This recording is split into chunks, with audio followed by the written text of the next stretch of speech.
Hello, I'm Lindsay, and I'm here today with two professional tennis players, Serena Williams and Kim Clijsters. When they're done.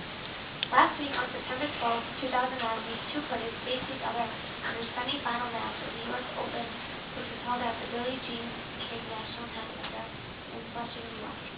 The match was tight until Serena got called for a fault in the last set. Serena, why don't you tell us from your point of view what happened? Well, the match started out like any other match I've played in. We shook hands and started to play. I knew from the beginning that Clijsters was a good player. Kim, what was running through your mind at the beginning of the match?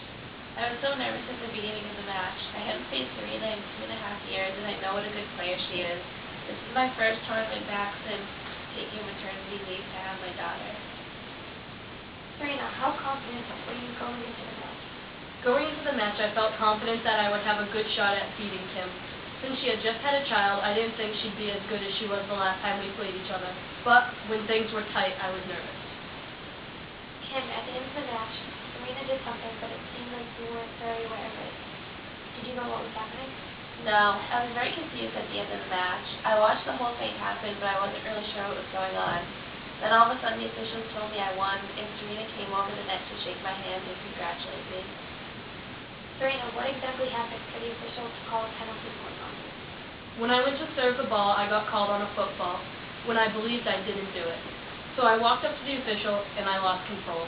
I couldn't believe she was calling me on a football, so then she went to the head official and told them I said things I wasn't saying at all. It cost me a point, and that happened to be a match point. I heard it's true you lost your temper. I understand it cost you the game, but do you think you went above the line? Yes, in the heat of the moment, I lost control of my temper and yelled when I shouldn't have. I definitely did something that was very inappropriate, and in the end, it cost me the match and the U.S. Open.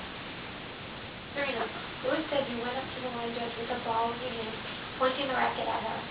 It was said you said, "I'm going to shove this ball down your throat." Can you explain?